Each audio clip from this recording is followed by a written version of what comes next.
Hey nerds, join us on Discord and hit that subscribe button. Hi there. I'm Kellic.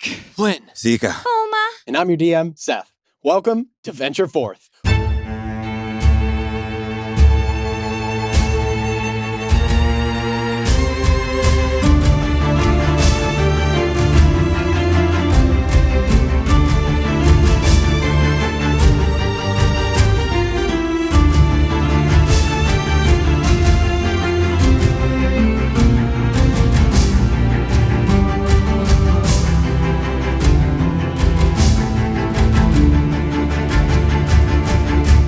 When last we left our heroes. As the morning light filtered into your rooms through the ash and dusty air of Nuxvar, each of the agents awoke and made your final preparations before heading into the waste. Ooh. You joined Kira, ate breakfast, and departed the dusty mug, making for the northern gate that leads out and away from the town of Nuxvar. Descending the switchbacks just beyond the escarpment to the north, you began following a small river that leads away from the town and out into the waste. Good word, right? You observed as the landscape changed quickly around you, turning into badlands as ravines and winding pathways cut through outcroppings of rock, while you kept to the side of the small river. You traveled for several hours when Olma, upon climbing a rock face to take a clipping from a bush with medicinal and alchemical properties, found in her most recent acquisition, suddenly sprung the trap of the Tunkali raiders that were set up there along this watering hole to capture unwary passers-by. But unwary you were not. You did battle. You did battle with the Tunkali, vicious slavers and raiders without much in the way of pity or remorse, and you slayed them. And as the dust settles and the final combatant fell dead, you set about harvesting what you could from your attackers and seeing if they have anything of use upon their persons that might help you in your ventures into the waste. So we come back. Yeah, they're weird chittering noises that they make. You make that noise so well. Thank you. Yeah, little noises. Too well. Are you actually? I have spent some time Maybe among I the am a Tunkali. Are you You're actually a Tunkali. scorpion? Like, just rip my face off. Scorpion man. Oh, the tail snakes out from behind my chair. No, I'm a person, just normal. That's what a Tunkali would say. That does sound Exactly what Tunkali saying. But yeah, so it is probably at this point, you guys, it's getting into like the hotter part of the day. It's not quite, the temperatures haven't climbed so much. You're still at the outskirts. So it's about midday. You're going to keep traveling into the evening before doing a little bit of rest. But you guys, you have these bodies in front of you. So what are you guys doing? Me and Flynn are going over to try and get some of this poison out of the one we took down. Have you ever done anything like this before? No. Well, wait, why are we doing it together then? Why not? I mean, Alma? No, I've never done it before. But can you get some venom for me, please? Yeah, do you have like anything to hold it in? I really didn't think this through. Yeah, I have Kira, some vials. I got lots of vials Okay. too. Give us a vial. All right, so I'll get a vial from Oma, and I'll go over to the one beast. All right, so you're going to this one kind of here on the southern section by the camel. The camels are all just like standing there shaking. Yeah. Like they're and braying, like terrified. Okay. But yeah, you kind of hop down into the creek. You see as the Tunkali here is like its legs are all like up in that like that way, like bugs when they die. Yeah. And you see as you go up to the stinger and you start I'll go up to the edge of the tail where the stinger is, and I'm thinking that's the place to do now, this. as you get close to it, the stinger's like as big as your head. Woof. It's big. Yeah, it's huge. I'll grab a little dagger, a little knife from my bag, my pack, and I'll start to kind of like hold the... Whoa. Not right there. What? You said you didn't know what to do. What do you mean? Well, it doesn't look like that's the right Okay, spot. well, where would you put it then, Seeker? Like more towards the tip. Like try to kind of pry. Can I just maybe like put the pointy part in the vial and then squeeze it? And then it right? I'm going to try that. Okay. So I put the vial. I'll squeeze. I'm going to take the stinger and I'm going to put it in the tip of the vial and I'll just like hold it there. Okay, ready? Yeah, okay. Go. All right, one of you make a survival check at advantage for me. I'm gonna just bend down to Olma. What exactly do they teach the Iron Light Sentinels in their class? I don't know, but This feels like That's probably true. I would probably know. I mean, I would say that in your teachings, there's definitely like. Do you want to part do of it? our, I like, probably. culture- I don't. Do you want to make Flynn did not pay True, attention. that's true. Also true. Do you want to do it? So Yeah, no, like, wait. Do most of the Ironlight Sentinels do actually have a pretty good wherewithal of harvesting materials from Yeah. monsters Just slain. not I'm this staring. one. Yeah, Good maybe I'm not. staring. I'm staring at Flynn just holding this really venomous item in his hands, and I No gloves. listen to Kellic. Like I listen got to it under Kellic, his and arm. I also whisper back. Also, doesn't Seeker have like a hand that's not his hand that he can use so that he doesn't get hurt? Listen, I think it's best we let them work this out. Total of 20. Total trouble. All right. Go ahead and roll a D2 for me, please. If you don't have a D2, just roll a percentile die. Okay. 50 or below. 50 Okay. or below. Percentile die. Yeah. 50. 50 exactly. Yes. Okay. So I'm going to Is do that this good? to your benefit and round up. Okay. So Okay. you get 2 doses, right, of Tlinkali venom. Whee! For the regular for the regular Tlinkali, God, that's a hard word to say. Tlinkali. Sorry, you said 2 vials? Yeah. So he gets 2 doses. So 2 2 doses. vials. Yeah, similar. We'll say each vial is enough for a dose. It is a DC 14 con save versus 4d6 poison damage. And none of you found this out, but if a creature fails the save by 5 or more, they are paralyzed while they're Okay. poisoned. Can you in that repeat way. how much damage it Yeah, is? Sorry. 4d6. 4d6 Mhm. damage. And So what's the save? DC 14 con save. And if the creature fails the save by 5 or more, the creature is paralyzed while poisoned. Wow. So they okay. take half damage. So it's DC 14 con save against 4d6 poison damage.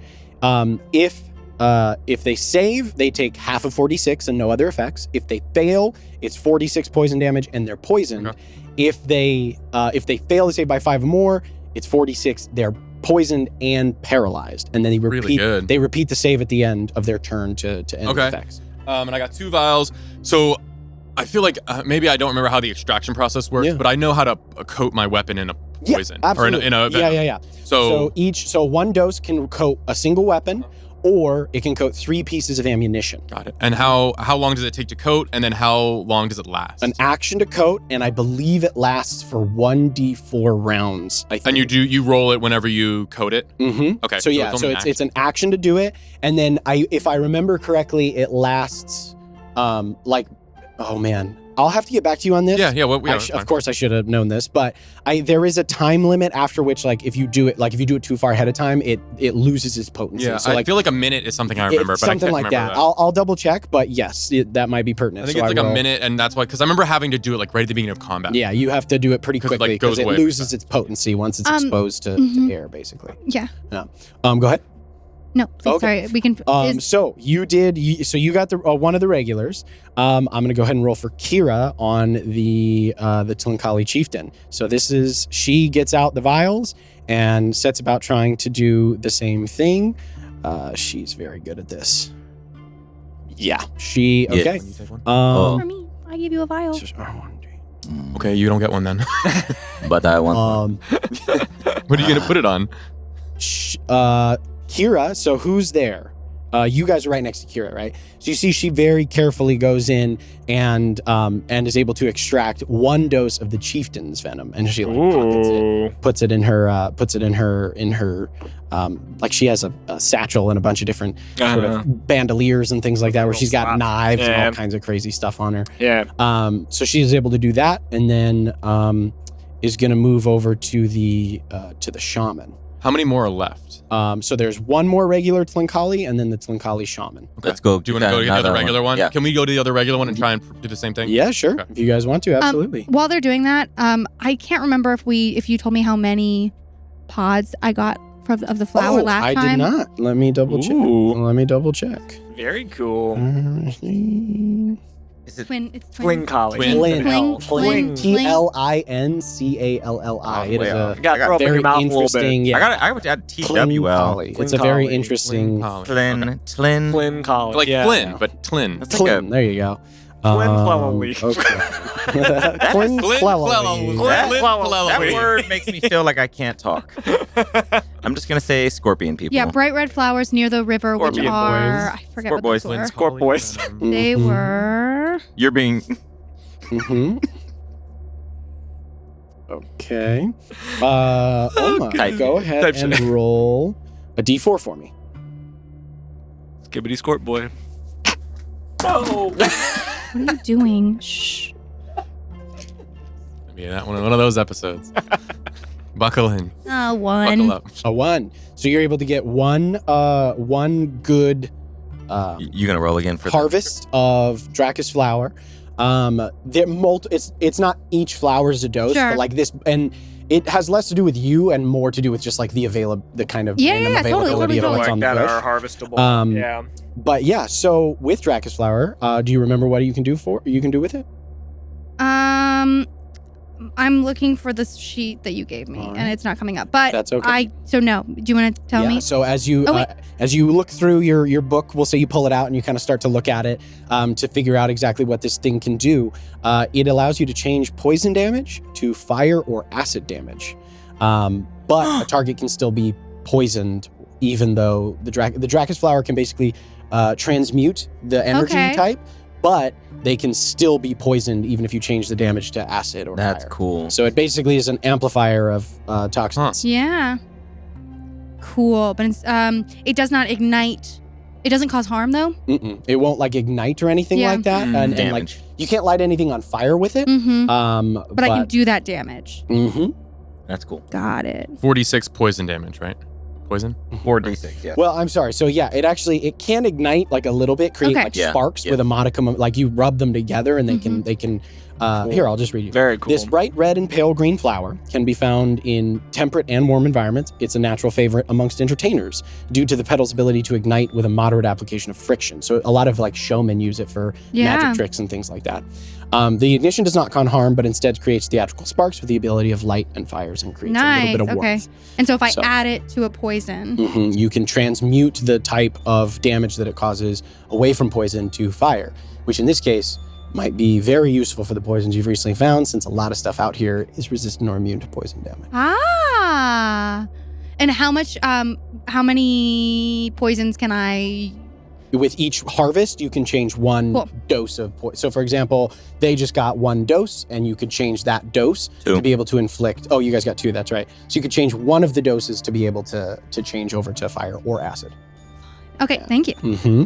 Yeah. And you're rolling for another dose. I am, All right, yeah. so you guys go over, and then you guys see as you guys walk over to the other Twinkali, Kira is like going to kind of harvest that one, but sees you guys coming, and instead she goes and she starts to climb swiftly up the embankment to get to where the shaman was, Yeah. and heads up there. All right. Also, Kelly, are you looting the bodies? Are you the one who's checking in on them? Yeah, I guess Great. I would start with the chieftain to just Okay. see what's going on. Yeah, there. absolutely. Yeah. So, sorry. Go Yeah. ahead. Go All right, ahead. ready? Unless you were. Yeah. Yeah. Sorry. No, I'm So- helping him with the. So you guys go ahead and give me your survival check. 3, 2, 1, go! Yay. Yeah, even better, like 26. All right, great. Roll a D100 for me, or a D2 if you got it. You want to roll this one? Yeah, Go for it. I do. I really do.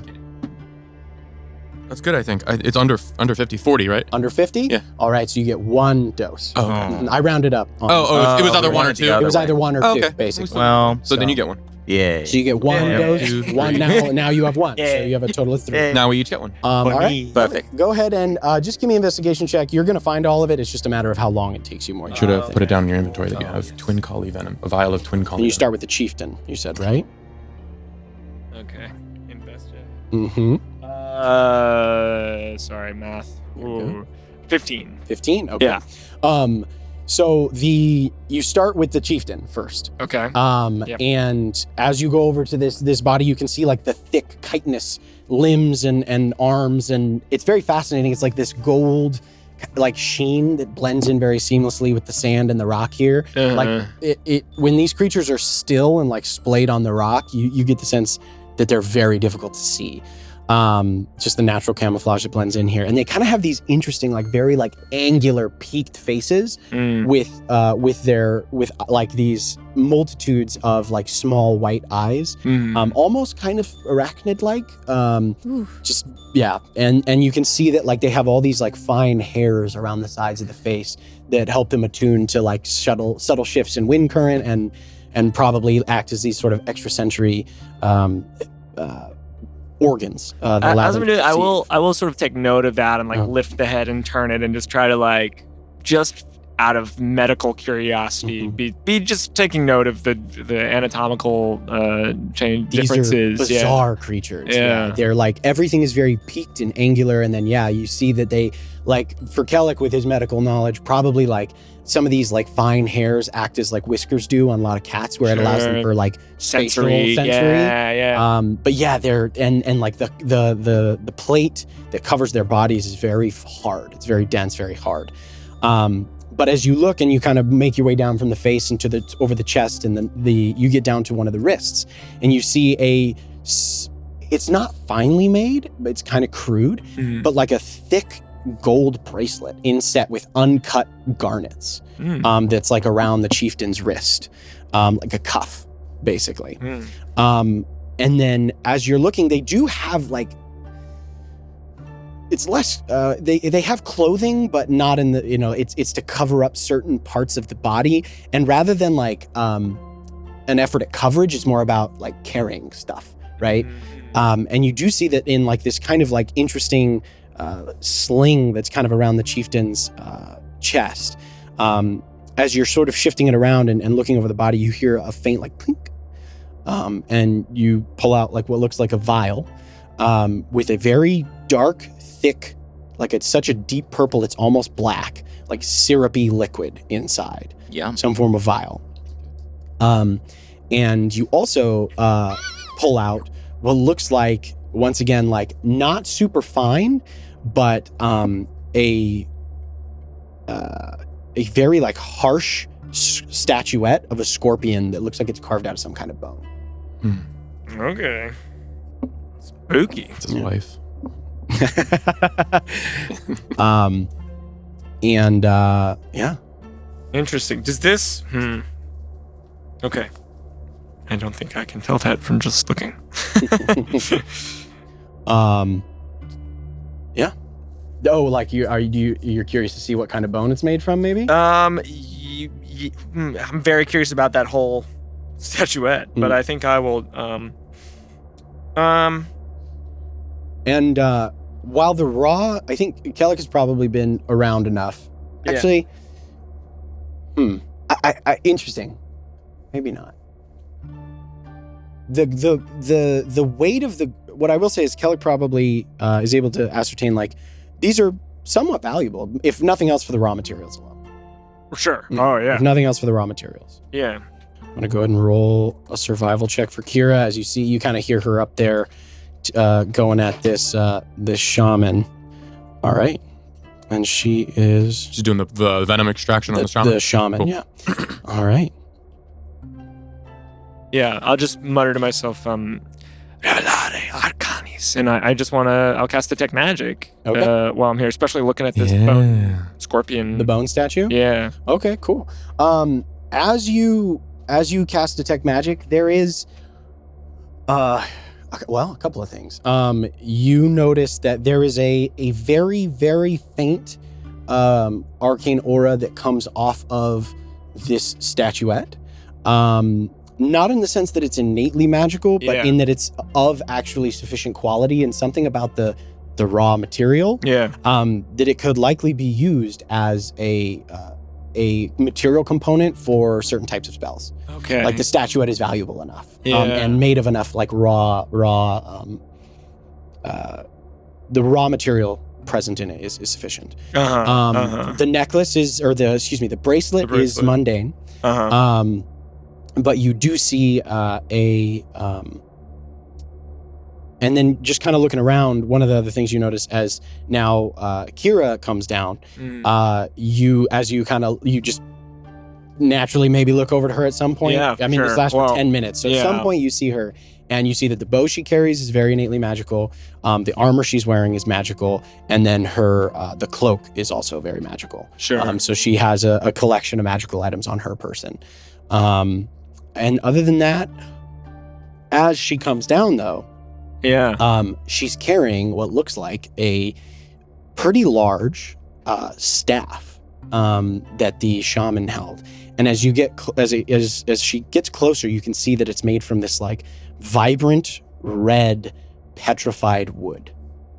And it's kind of like twisting and curling.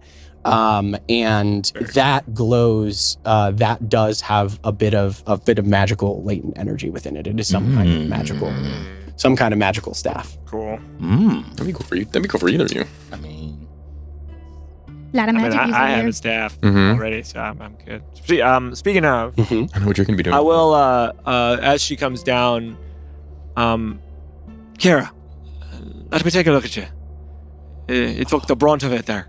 That's right. Yeah, because she got hit quite a She bit. did. Oh yeah. Oh jeez. I will take the staff of healing Mhm. and rub my hand across it and light the magic up on it, and I'll cast Cure Wounds on her at 4th level. Okay. Awesome. Nice. Spend 4 charges. Okay. It's so baller just to be like. Yeah, and as you get You're upstairs, like welcome. she's like, it looks like she might have like kind of patched it up herself a little bit, Right, mostly just with to just stem like the flow of just blood, a stem. yeah. But yeah, she does have some pretty deep. She got hit with one of those stingers pretty hard, I think, like right in the like clavicle area. Right. But yeah, you're able to cast Cure Wounds on her. What does she take back? That'll be 16 points of healing. Awesome. Back to her. Okay. Cool. 16. Did Oh, you? wait, no, plus 10. 26. I was like, wow, that's bad. Yeah, on really, I 48. rolled a 1 on every die. All right, yeah. No. All right, 26. Cool. 26, Cool, yeah, thank cool, you. cool. Got it. Of course. Okay, cool. Silly me. Yeah, so as the healing magic washes over, and you can see like some of the scratches and the holes in her body like heal up and are left with like pink skin. Mhm. And she looks at you appreciatively. Thank you. Once we make camp, I can take a second look to make sure they're fully kept together. Thank you. She can sleep it off. Her head kind of slightly turns towards you, but she does not remark on any on that. We'll probably, as like is everybody kind of done looking around? With You the vial, guys, hand the vials out. So you have a vial of venom. You have a vial of venom, and I have a vial. Cool. Mm. As you guys look around, there's also like there are all of these creatures have like weapons and some rudimentary armor that looks like it was scavenged or taken from other people. If you wanted to keep it, you're more than welcome to. If you have a place to shove it all in. All told, you guys are experienced adventurers. Probably like 300 gold pieces worth of various miscellaneous equipment here. Okay. That you could, again, if you got a bag of holding, you want to check it in. You're more than Yeah, welcome I mean, do. we have some Yeah. stuff. Yeah. I mean, we've kind of just been throwing stuff in there. Yeah. I haven't really been dragging it too Yeah, much. well, so you can can go ahead and write add like 300 gold pieces worth of Tlinkali weapons. Yeah. And yeah, that is. Does Kira give us the staff, or is she Oh, pocketing that that's out true. of curiosity? Yeah, because she might. That's probably something that's part of her payment, honestly. the. Interesting. Well, who found it? She did. Oh. But as you guys all reconvene and kind of gather, she turns to you Me. Mhm. and just wordlessly hands it to you. The staff.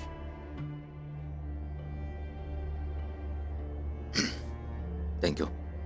If I remember right, you can figure out what that does. Again. When we rest, I will.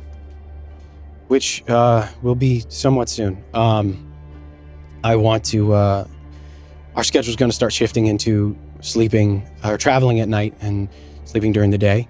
So we'll make camp soon, rest for a brief while, and I'll wake us up effectively in the middle of the night to carry on. So.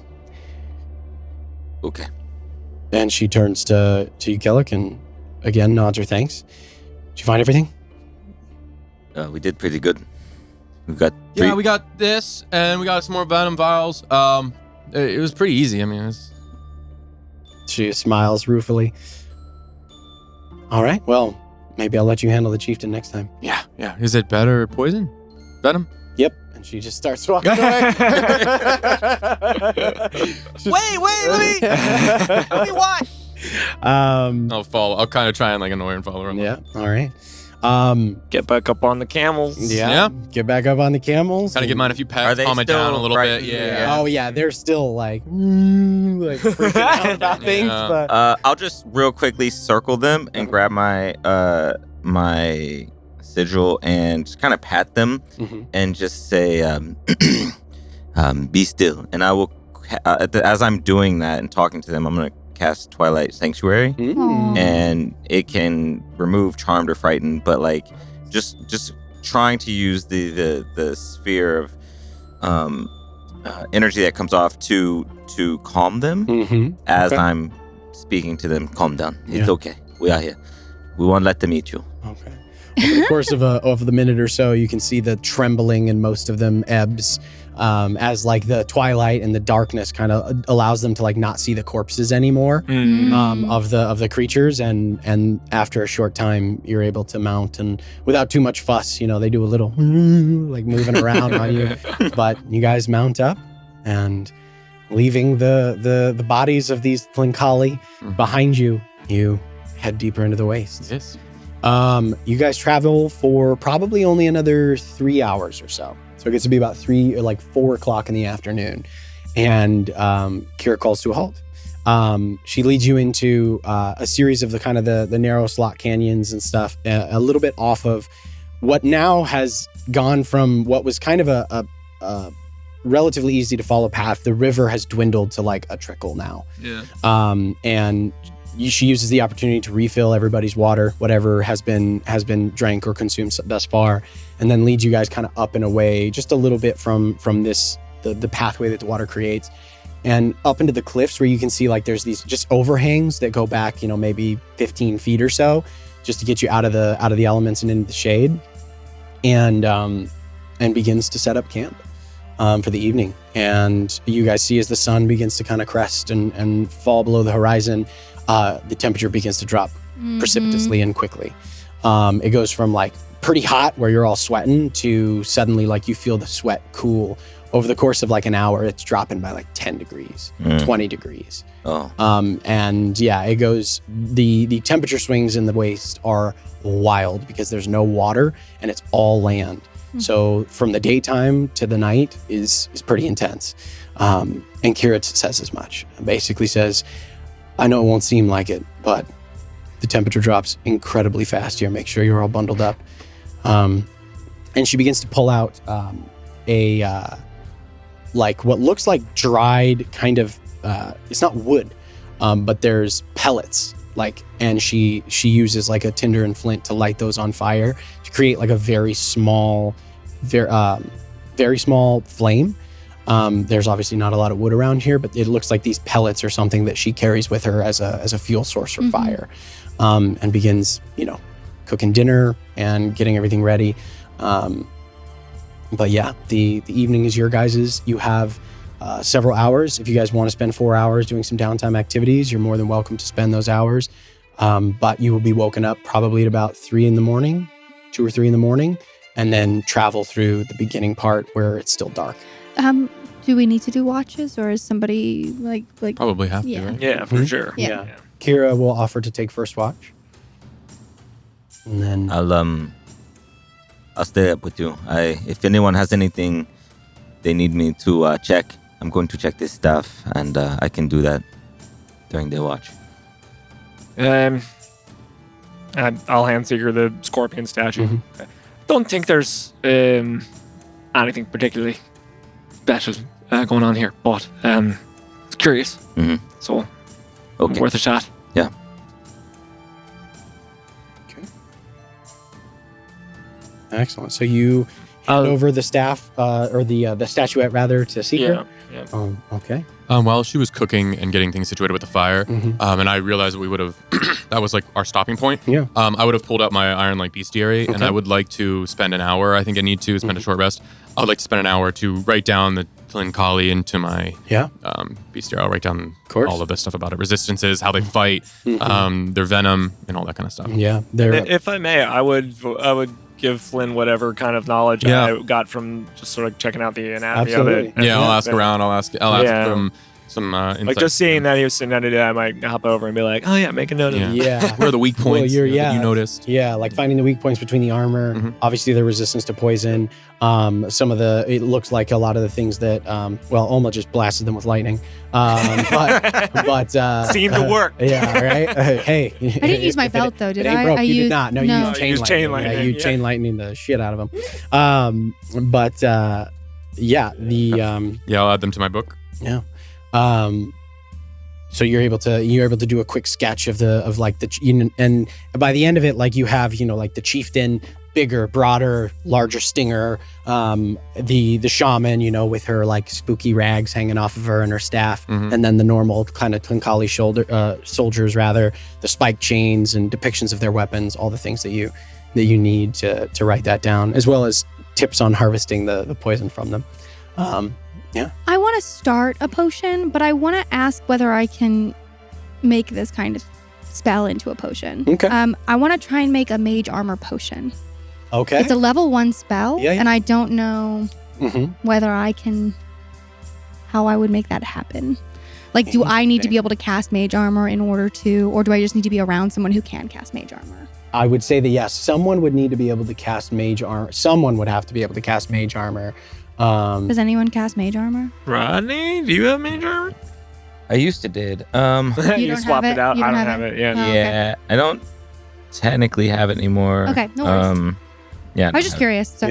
Yeah, I would say that like one of the things that you can do is create certain potions that basically become like receptacles. Like the So once a magical spell is fluid cast on it? almost in the way that a spell gem can, but instead like held in a potion. But I will say that if you can't cast the spell, it's likely you'll need somebody who can. Great. So if I could make start the base for for some potions like that, where at level 1 even, where I can either cast a healing word on them to make it a healing potion, or cast mage armor at some point if I find someone who can. Yeah.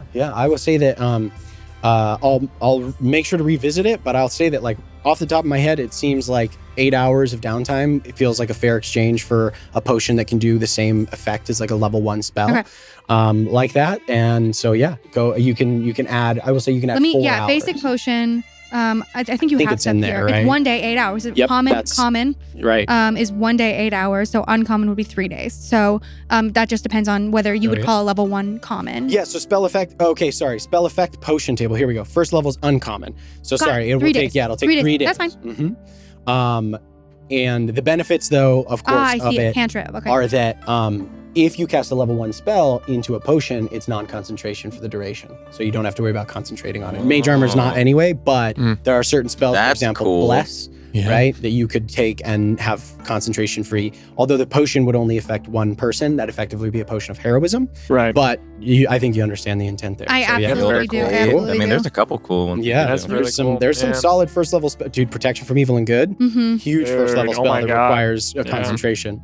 Well, so I'm going to start the base. I don't necessarily know exactly what I'm going to cast, what spell I'm going to cast into it yet, but I would like to start the base. For sure. And I only want to spend you said we have how You much? have 4 hours of downtime probably. So I'd like to spend 4 hours of downtime on starting that in uncommon potion base. I would say that, probably, I mean, the first 20 hours are probably just making the base level, and then the last 4 are actually whatever's going to go into it. Right. So you can get started on that. Go ahead and make note of that. Okay.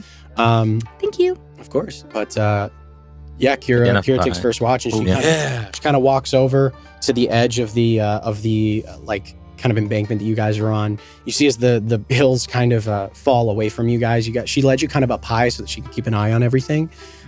She's just kind of standing there, wraps herself in her cloak, and sits down like kind of on the edge with her feet dangling off, and like has her bow out, just kind of like loose across the lap with an arrow knocked in it, and kind of as you approach. Yeah, I walk up and kind of pulling. I got my coat out from Hayfried, from when we were in the cold, and I just need I don't know, 25 minutes or so to identify these.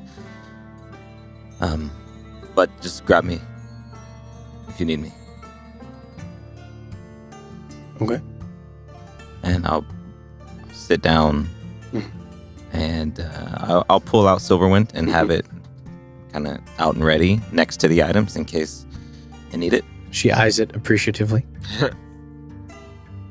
And I'll start the identification ritual. Okay. Are you doing statue? The statue, the thing? What about did you give him the syrupy liquid thing you found as well? Oh yeah. Let's say cool. I did. Yeah, cool, I forgot about No, that. I figured you I did. believe you said you drank it. Yeah. I believe there was Great. Well, we'll start with that one. So this, the syrupy liquid, as your purple plasma magic goes over the contents of the vial, suddenly you hear the whispers of the item kind of begin to speak to you. This is a potion of necrotic resistance. Lasts for 1 hour, concentration free, and whoever drinks it can drink it as an action.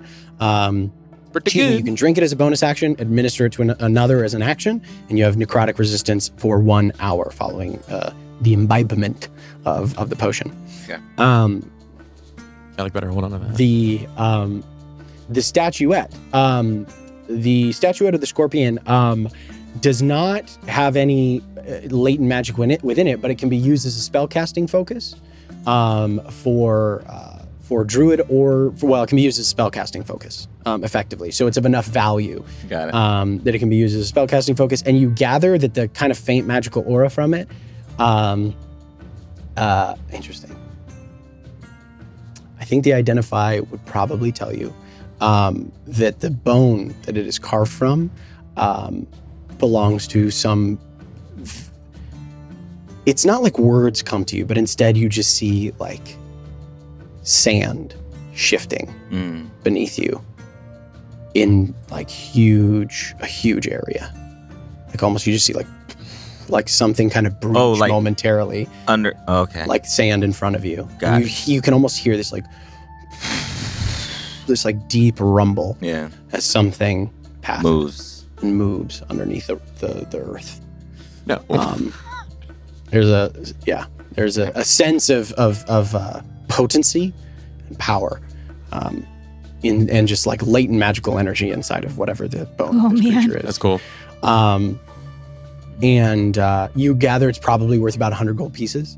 And Seeker, actually, you because of your background and just dealing in items in general, the material worth of this is probably 100 gold pieces, right? But to the right collector, this thing would be worth probably twice that, at least 250 gold pieces at minimum, because like art objects made by creatures of the waste are rare finds. So to the right collector, this would be worth probably about 250 gold pieces. And the same is true of the bracelet. I don't know if you showed him that or not, though. So we'll say no. But and then finally the staff. So the staff is this like deep red petrified wood. It feels like rock in your hands. Like it's heavy and weighty. In fact, it's almost unwieldy, because of like how dense it is. And as your fingers pass over the object itself, some of the information begins to come to you. This is a stinging staff. Oh. So it is a +2 quarterstaff. Fuck. Deals an additional 1d8 poison damage on a hit. Cool. And creatures normally have resistance to spells that deal necrotic or poison damage. If you cast it while attuned to the staff, it ignores those resistances. So if you blight somebody and they're normally resistant to necrotic damage, if you cast it while attuned to the staff, the staff overcomes the creature's resistance. Wow. To necrotic and poison. Yo. This is a very rare magic item. Cool. That's so cool. Yeah. Or actually, very rare. And it is made from and I think again, I like to think that when the information comes to you, it's not exactly like words or script. It's more of like a sense of image and a sense of place, maybe. The wood itself, you just see like this field of like twisted, petrified trees sprouting up out of like cracked and barren earth under a blistering sun. Necrotic and poison. Necrotic and poison. Wow. Stinging staff. Mm-hmm. All right, cool. And it's a +2 quarterstaff. +2 quarterstaff. Right. Nice. That's also really fucking good. That's super That's cool. really good. That's really good. It's cool. I like it. Mm. I mean, +2 quarterstaff Yeah, right. two would be. I mean, fine. that's what I'm thinking. Yeah. It does require attunement, but Yeah, but I could take off the belt. mhm. Like, Yeah, honestly, I think this might be one of those items that's better than Seems like it'd be really. the giant Do belt. you do necrotic damage? I With don't- anything? well, that's the thing is I don't do any necrotic damage. Well, I You could. can. I You could have possibly. you have what is it? The sickness? The I do aura? poison damage for sure. Mhm. Yeah. Necrotic. Can't do Also, that necrotic. doesn't mean I don't can't do it in often, the though. future. No, it's definitely a You also, thing to do. and do you have the transmute spell meta magic option?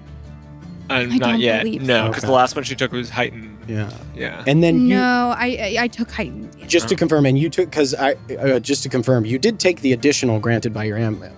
I Right? have 3 right now. Okay. I don't know how many I should have. If you should have one more than you ordinarily would for your level. I think So you should have. I should think have you one more done then. another then one. yeah. Okay. okay, so Because Lady Alexandra's amulet allows you to choose an additional. Your amulet I did lets not. you choose an Okay, additional. yeah, because I only have what's Yeah. written, and the app won't let you All good. break Yeah. it. So yeah, I definitely have. We gotta Cool. pick then another I- one for you. Yeah. So You could pick transmute another. would change. Transmute you can change the damage type of a spell to a different damage type. Oh, now I believe. I mean, now we're really cooking. so instead of Ooh. like Then everything becomes just everything necrotic. It's all just in coming case, together.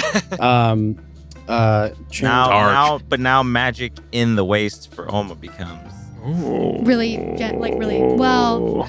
No, I'm still casting with that though. It would Yeah. still be. So- I mean, no, I but still have like to it's do part wild being able to magic. do Yeah. damage with. So transmuted spell. I'll just so I can. And so many things Yeah, that are because, resistant. because if something's where are resistant to magic damage, but you use necrotic that isn't resistant. Transmuted spell. When you cast a spell that deals a type of damage from the following list, you can spend 1 sorcery point to change that damage type to one of the other listed types: acid, cold, fire, lightning, poison, thunder. Not necrotic. But So poison. not necrotic, but you can change anything to poison. Yeah. Mhm. And then if they're resistant, it overcomes their resistance. Yeah. If someone's if Plus- something's plus resistant 2. to magical spells, Mhm. would that also negate that if the poison can't be resisted? Very think no, so, very no. rarely. Well, actually, no, because resistance to damage from spells is broader than. It's than like rolling at resistance to- advantage against magical Yeah. effects as Mhm. opposed to. Yeah, some the creatures damage do type. have resistance to damage from spells. Yes. In which case, yes, that technically, That if would it was work. necrotic Yeah. or poison Right. from a spell, Yeah. that would override in those instances. Yes. Right.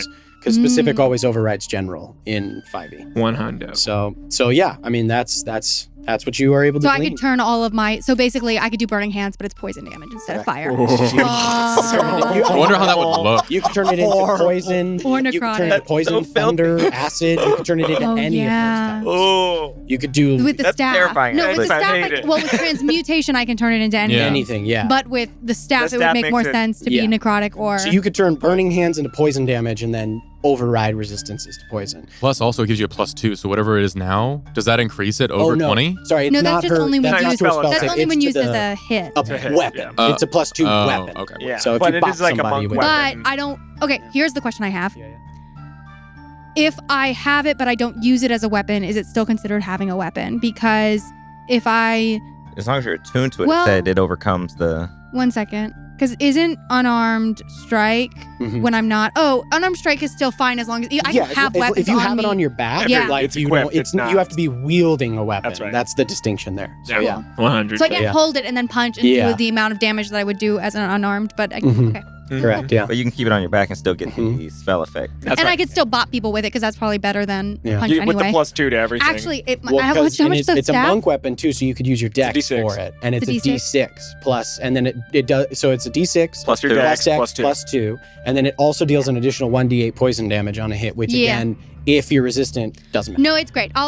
We'll let's You gotta Yeah. use let's that. let's, So let's good. get out, we'll get out of this right Yeah. now. All right, but all right, yeah. I will ask you for specifics Cool. so that I can add the I'll make item. it in D&D Beyond. so Thank can you. add it. Yeah.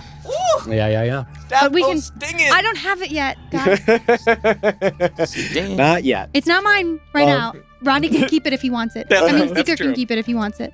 That's true. All right. So yeah, after about 30 minutes, 10 minutes with each item. Yeah.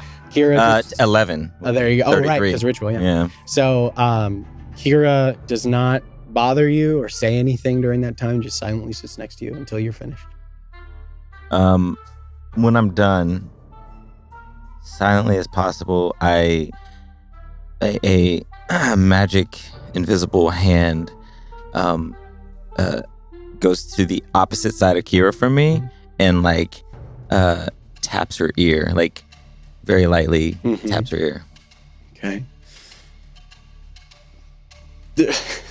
And I'm snickering. You tap her the ear and just like slowly her head just turns sideways until like, so she's facing this way and you're on her left and she just. And I'm just, I can't help myself. You're an idiot. True. And you see a tiny ghost of a smile pass over her face before she kind of quashes it. These things are pretty cool. I mean, they look about as cool as some of the other stuff you have. And she eyes the sword and the armor and some of the various things that you carry upon your person. Yeah, we found some stuff and seen some things. As I kind of look around, as you have too. Yeah. You treat this place like it's home, kind of. And she kind of looks around and you see as her eyes sweep over this blasted landscape as the sun is almost fully set now. It's kind of bathed in hues of orange and purple. There's a purity out here. Simplicity.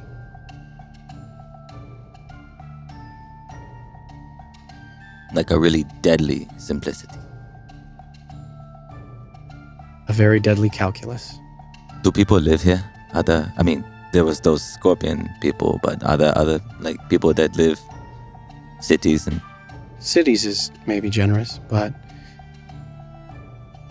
yeah. There are tribes that wander the desert. We still do trade with some of them. I've heard of some. I know there's some, and I hold up the statuette, like stuff like this that can get nice rewards in towns and in places, but never met any.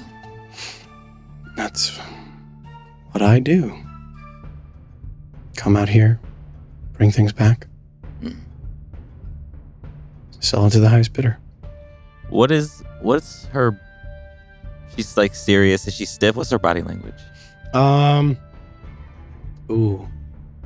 She has that same easy grace that Syl always had. That look as if she's relaxed, but you know that if something happens, she's coiled. She's ready. There is an alertness, like and you see it in the lines of her body, in the way that like one foot is like kind of lazily off the edge, but the other is planted firmly against the rock, so she can kick herself up quickly if she needs to.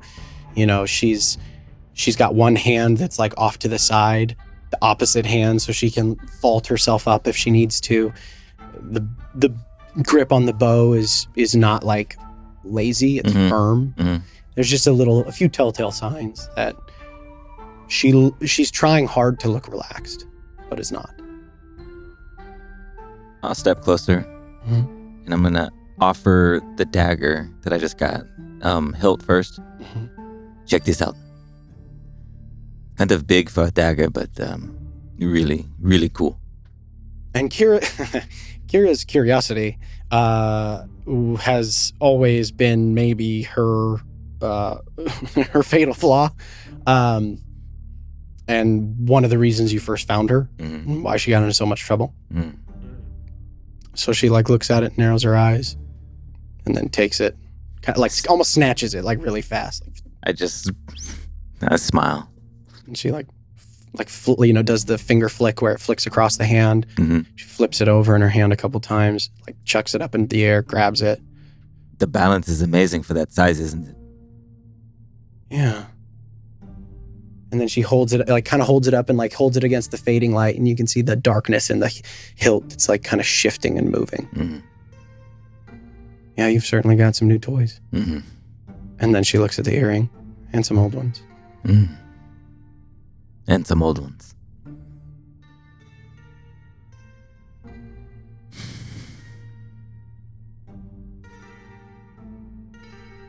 I'm gonna take a walk.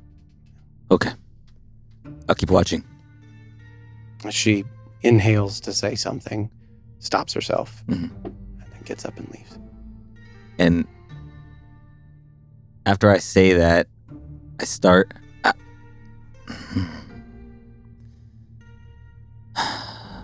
just to myself, sometimes it's not what you say, not what you say.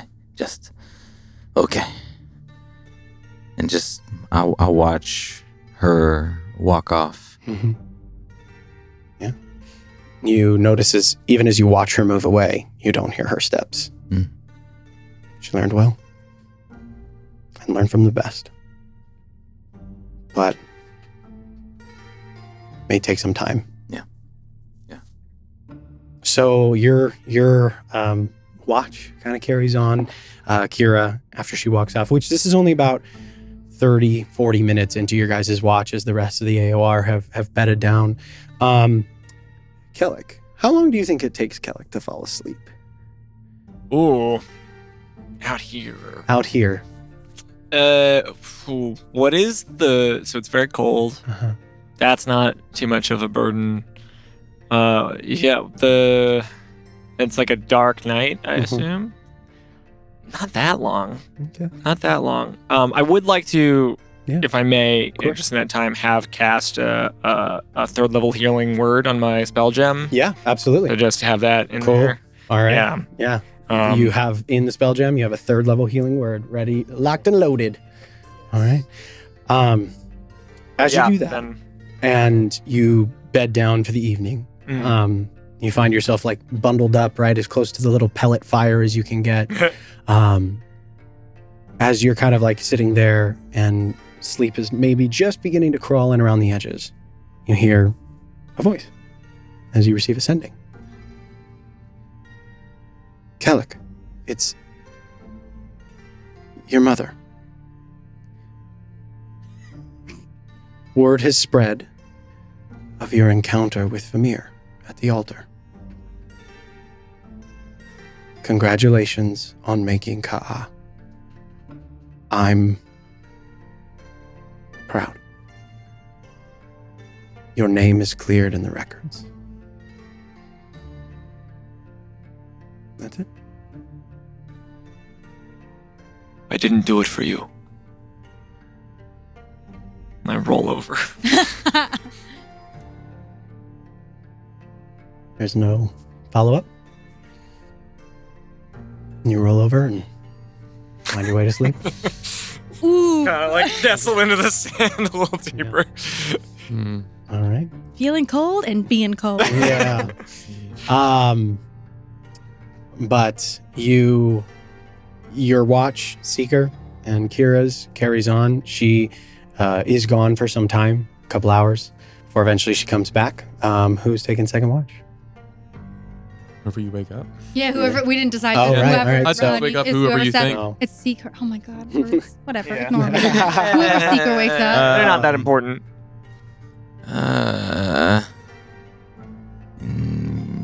You two. I'm gonna wake up. I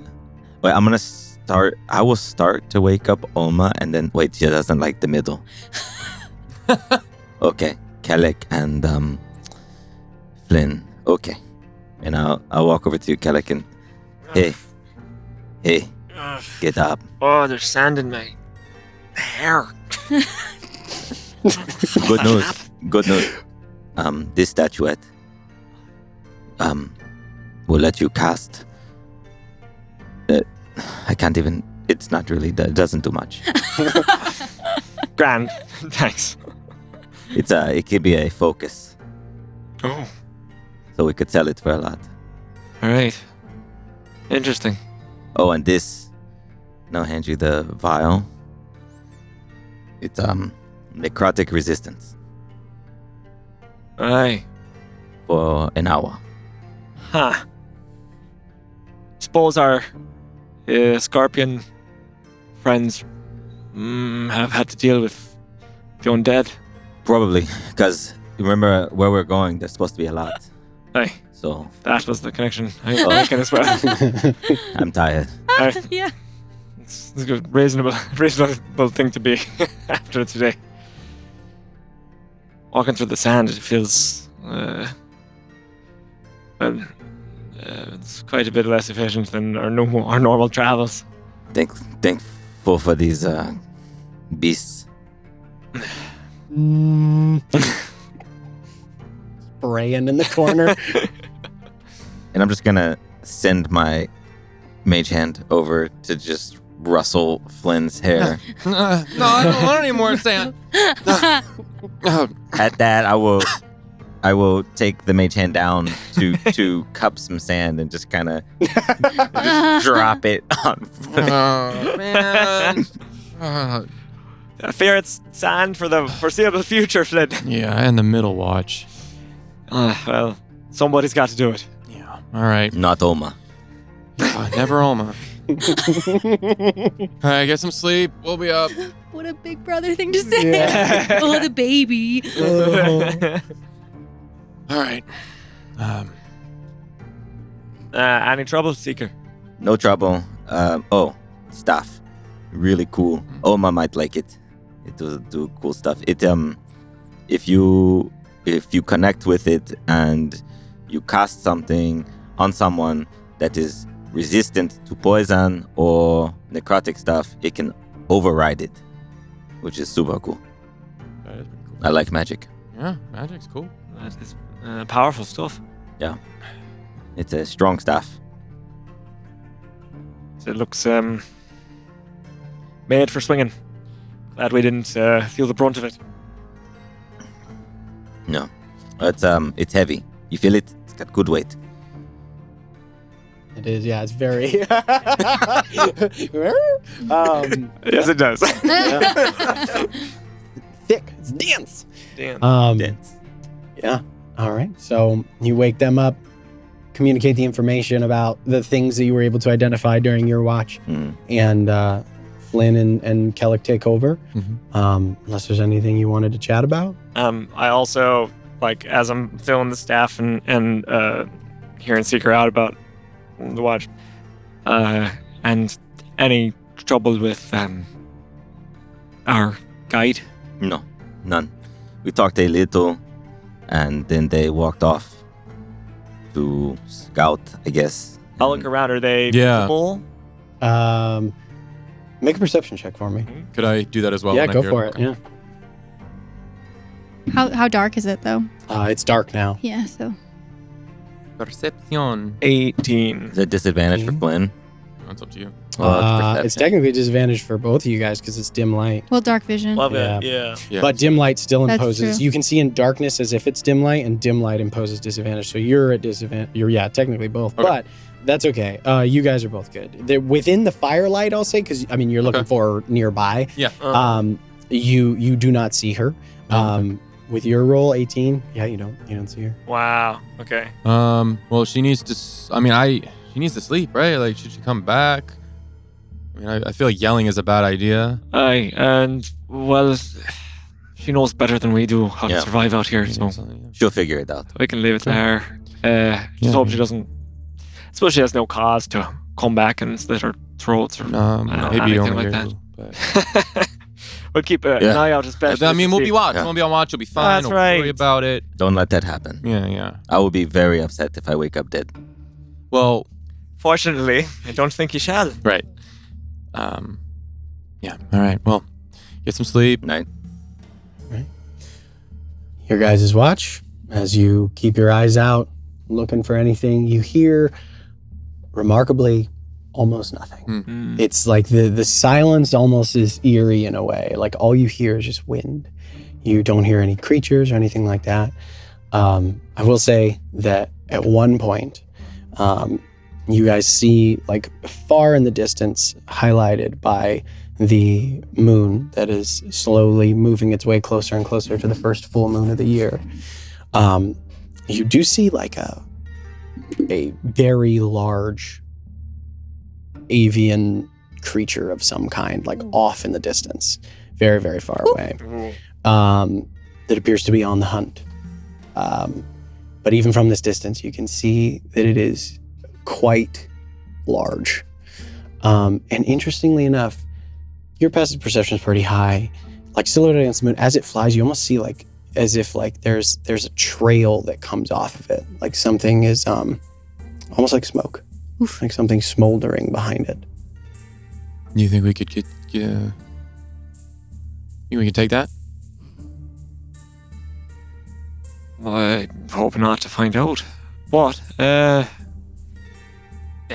Probably. Heading's over par. Right. I mean, we have to act as though we can't fail. Yeah, because we can't fail. Because we can't fail. Right. So, I think we could. Mm-hmm. We'll figure it out. Don't want to, though. Yeah. Maybe best to avoid it if we can. Right. But, should it come to that? Yeah. The ashen rocks, and you hear Kira's voice from behind you guys, from like out. It's not behind you, but like off to the side. The ashen rocks. They're birds, real big ones, warped by the magic of the wastes. They're kind of always on fire. But I wouldn't want to either. And then she just silently walks over and curls up in a bedroll. She's creepy. It's a spooky, right? Yeah. Yes. How you doing? All right. It's surreal, all of this. Mm-hmm. Every glimpse I've ever gotten of the waste was from afar. So it's strange to now be far enough in it that I can't see out of it. Yeah.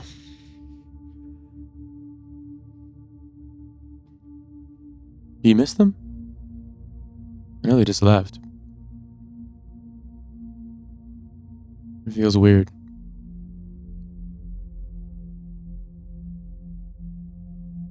Playing this little game with myself.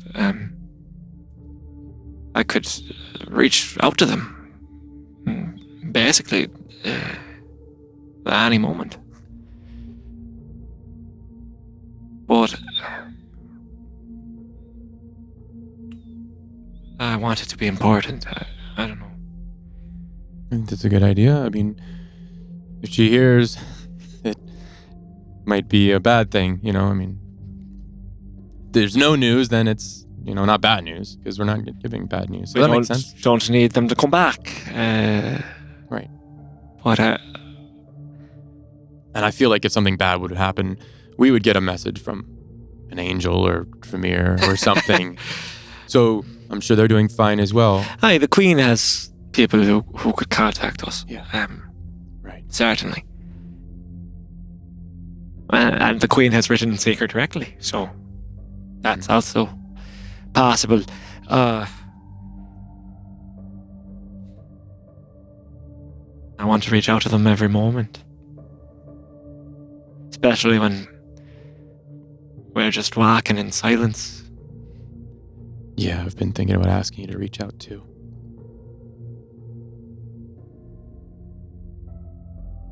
It's funny, they weren't that good of a conversationalist in person. Yeah. we would walk in silence. Still.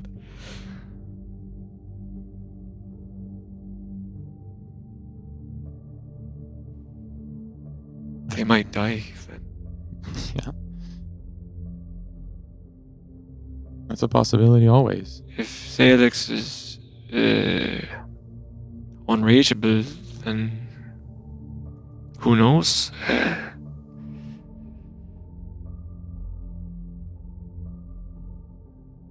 We might die. But we can't. So we won't. It'll be okay. Aye, yeah, of course. It just feels a little weird. Yeah. You know?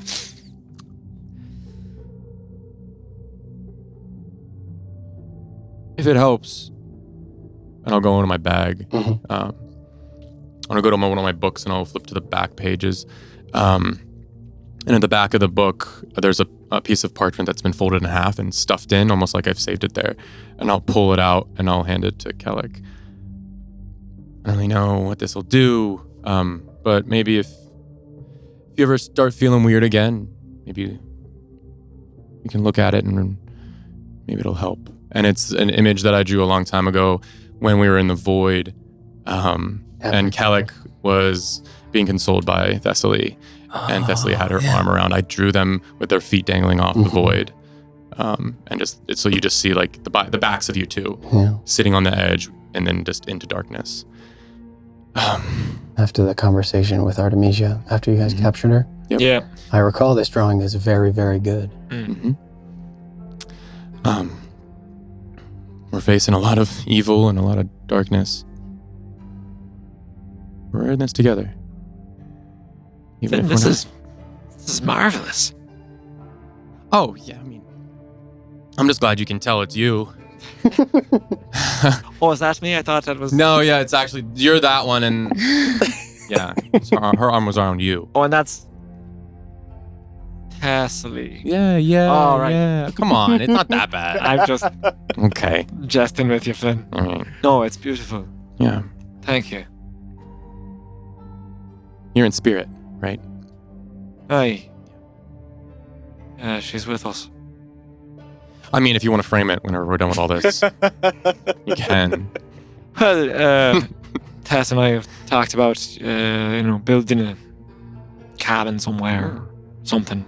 Well, They maybe want there's a garden and all that, so... yeah.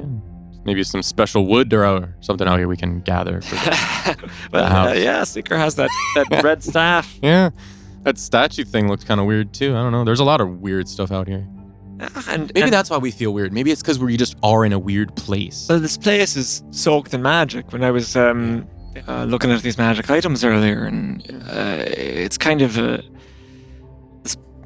this place is immersed in some kind of, I don't know how to describe it. It's like there's sand in the air, but that sand is magic. Been here a day and I'm already sick of it. Like we're inhaling it, Yeah. I Bizarre. feel like I was eating it in my dream. Eating the sand. Yeah. Well, I don't know. Maybe it affects your dreams too. I don't recall if I dreamt. I don't know. Well, There's strange plants out here that grow. Thessaly wanted a garden, so I could take stock of that, I suppose. grab some seeds. As you guys while away the evening, talking about plans for the future. Yeah, as the conversation kind of dies, I'll just pull out my Iron Light book and I'll start flipping through, familiarizing myself with some of the spells and stuff that I'm starting to get back into. Yeah. And I'll just spend Start the rest to of study. keeping on every once in a while looking up, taking a watch. Yeah. Looking down You toward the guys river and all that. Keep your eyes peeled. Don't see anything for the rest of the evening. Your watch comes to an end. You guys go and wake up Oma. Oma, I'm sure wakes up with quite a fuss, but eventually. It's just still done. Okay. You get the middle watch. But you didn't start watch. Good night. We are. Oma, as you're on your watch, you're only alone for a few minutes before Kira wakes up and joins you. Not like next to you, just kind of across the way. Yeah, from Hayford's Void, the thing I got before going into the Venville Rise was this like really big blanket. Oh, yeah. So I have it like over my head and around my body, and that's how I'm doing my watch. So I'm just a little bundle, like a little squat sitting bundle of blanket. All right. You just sitting Just on watching. the edge, just head poking out, looking around from time to time. Kira does not attempt to engage you in conversation at all. Samesies. You guys just quietly sit there for an hour. Yep. 2 hours. Every once in a while, I throw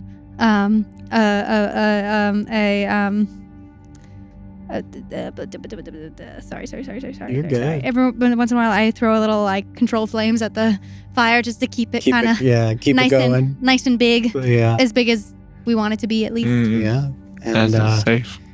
as you do that occasionally, the sort of flare of the flames occasionally outlining you both as you watch out against the horizon, Kira, after about 2.5 hours, just kind of stands up.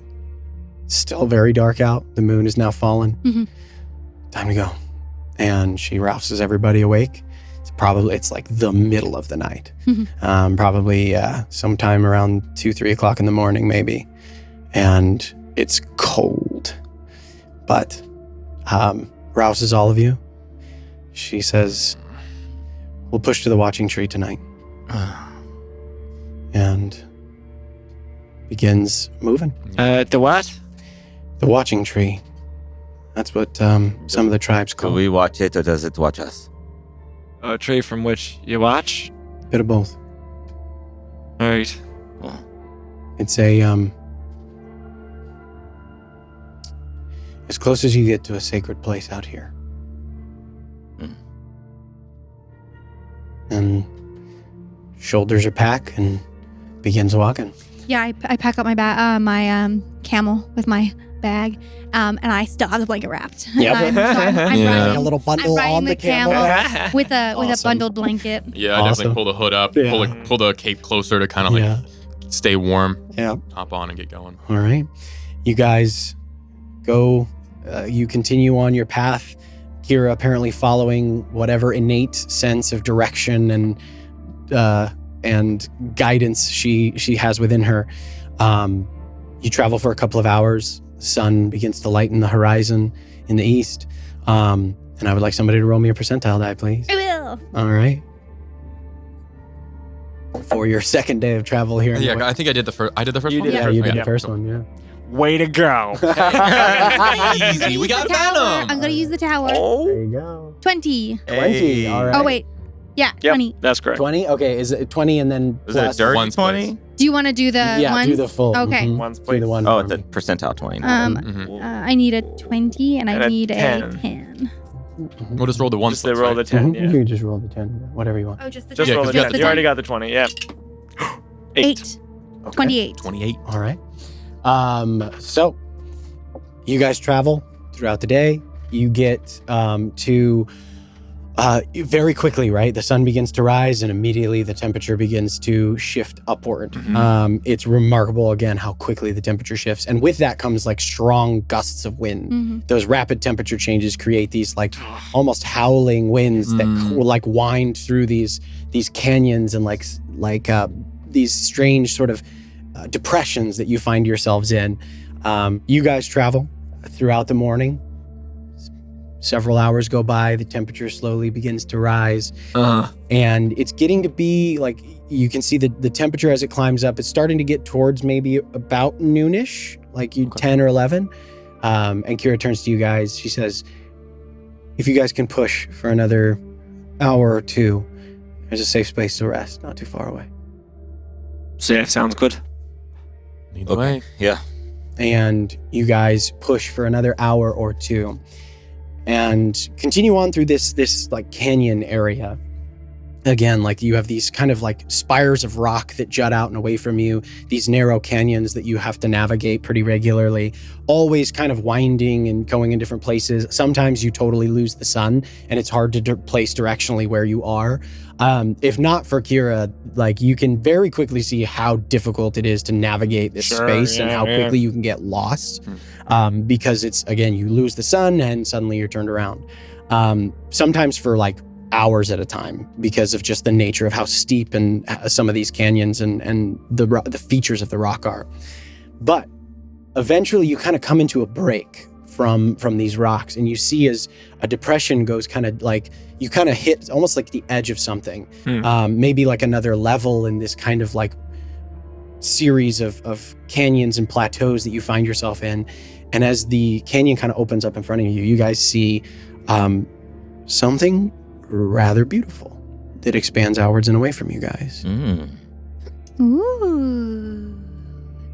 As you guys kind of enter or exit one of these canyons, you see this wider canyon kind of open up and the land falls downward and away from you. And you can see like what looks like a very small, very shallow pond. Oh, wow. Stream that just like, it doesn't appear to directionally come from one way or the other. It just sits. It looks relatively what's the word I'm looking for? It looks like a spring or a pond of some kind. And you can see what looks like the outlines and skeletons of long, half-buried, destroyed buildings. Nothing particularly large, no grand edifices or anything like that. Most of them look small, somewhat modest. But in the center of this little area, right near the water, you see a tree. Bright, vibrant, green, that just extends upwards out from the rocky ground, at complete odds with the desolation around it. Just this vibrant, beautiful green. And she says, we'll rest here. There's something about this place. She shoulders her pack. Things are calm here. And she walks down into this little valley. I look over to you. Mm-hmm. So all of this, that Dildoria, right?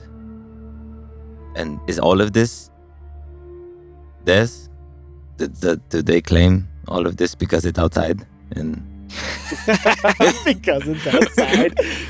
I think it's a little more loose than that, but I mean, because the sunlight touches everything as well. That's right, because right.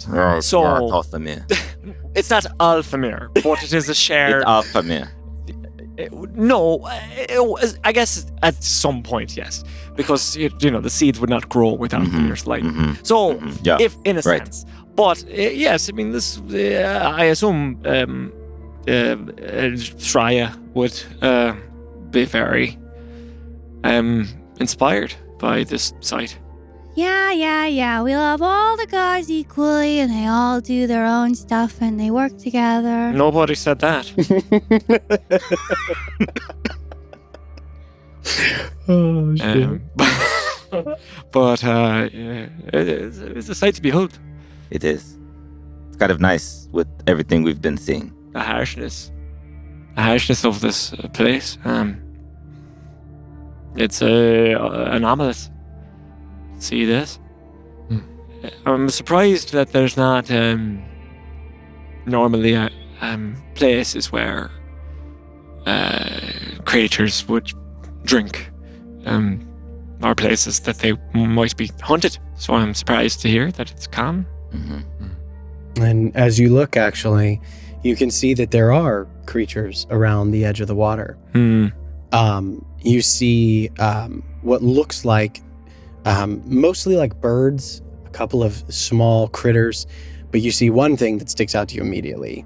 You see a large, probably the size of about a horse, a feline form with this thick, almost this lion-like mane, but instead of just around the frill of the neck, it extends down the entirety of the body. Whoa. But where you would expect to see fur, it's crystalline. It's mineral. It's thick and hard and angular. Cool. As you see this creature that is just resting at the water's edge and tracking you guys. You see it's watching you as it's this big, thick tongue just slowly laps up a little bit of the water. Not very much, just a tiny little bit. And then it rises up and looks at you guys, and you can see this as the sunlight is hitting the outside of it. You see what look like that it's got that quality of crystal suspended inside of the exterior of it, as if the flesh is partially mineralized in some way. Crazy. And it's actually, as you look, most of the creatures here look in some way, shape, or form where you see feathers and fur. You see that they are hard and again, mineralized or fossilized. Cool. In very interesting ways. You see, all of the collections of creatures, it's all very similar. There's this alien physiology to everything that lives out here, as if to protect you from the elements, and likely part of the diet of many of the creatures out here consists partially of some of the minerals that reside here in the desert. Oh shit! A very strange evolution that has taken over this area. Cool. This is the largest like concentration of wildlife you guys have seen in the entirety. For of the sure. continent. Yeah. But you see, you also see like what looks like a big cattle, but it's got these huge like spiraling horns that go out and sideways before like coming to like kind of points. It looks like a distant cousin of like an auroch, which are beasts of burden that are pretty common throughout Elbor. They're very large, kind of like an oxen, but big, and they move in herds. It kind of looks like that, but again, with a weird waste version. twist. Yeah, a wasteland version of this kind of like bovine-esque creature. And this cat, this massive cat, and this thing, very clearly at odds in any sort of animal hierarchy, are both there, and they're not bothering one another. The watering hole. And Kira leads you guys down into this area. Kira, that cat creature, what is that? A crag cat. Crag cat. They're pretty fierce, typically hunt in packs. And then she starts looking around, wondering where the rest of them are. Really intelligent creatures. And from what I understand, most their diet is partially sand and rocks, the different things that grow out here. And then she kind of looks at the bovine-esque creature. They're also pretty fierce hunters. Deadly quiet, too. You don't want one to sneak up on you.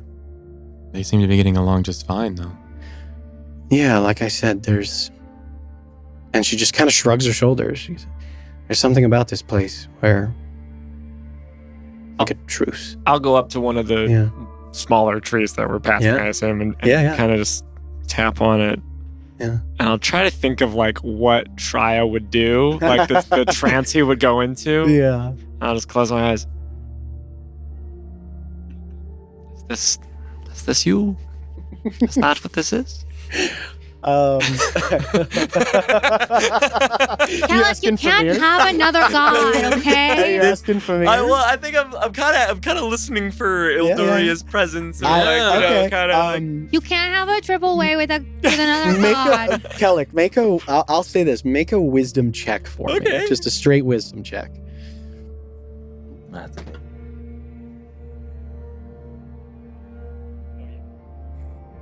Forgot how to read my character sheet.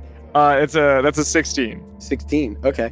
As you sort of, you try to reach out and maybe, commune with something, there is no answer.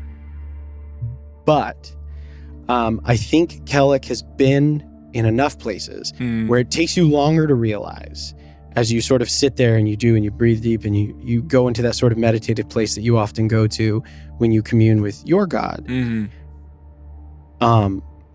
This is hallowed ground. I've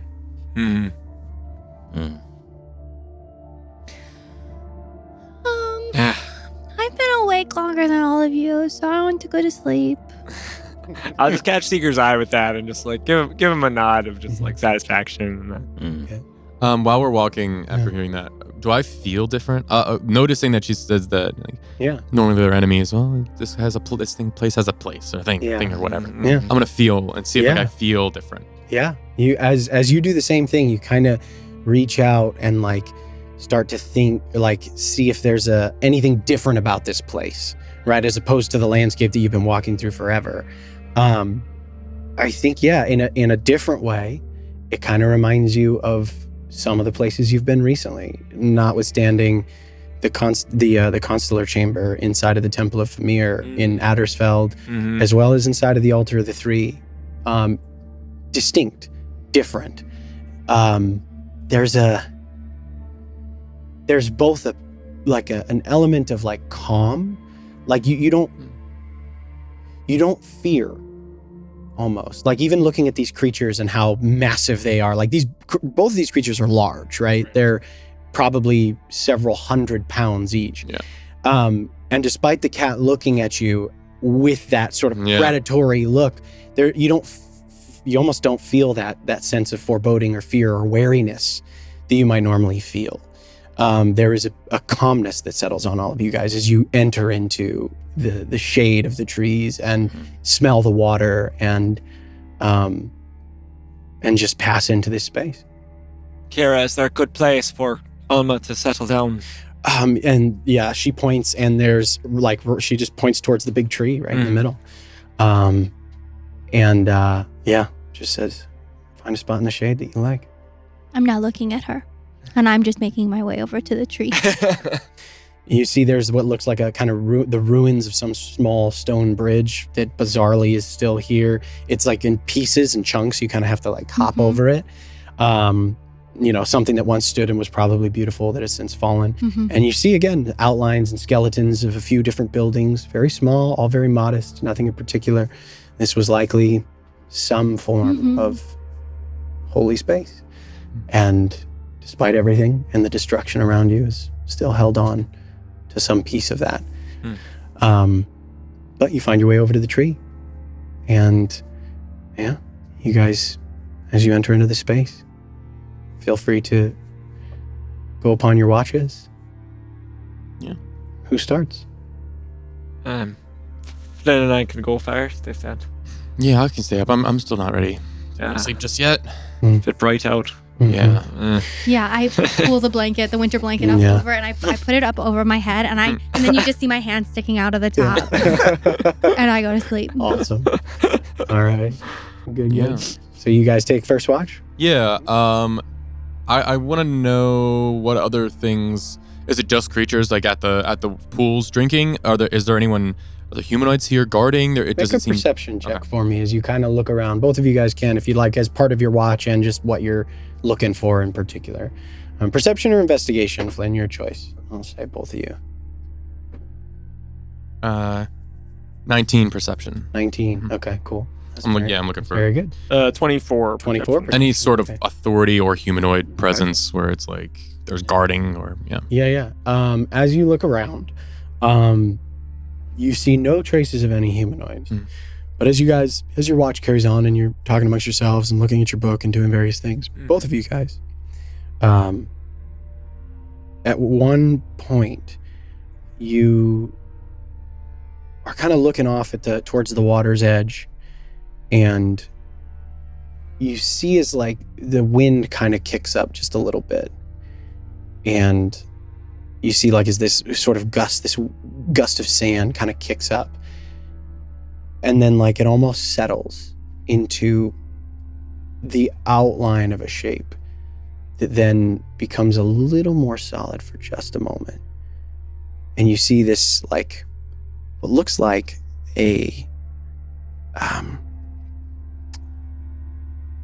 a very thick-shouldered, thick-necked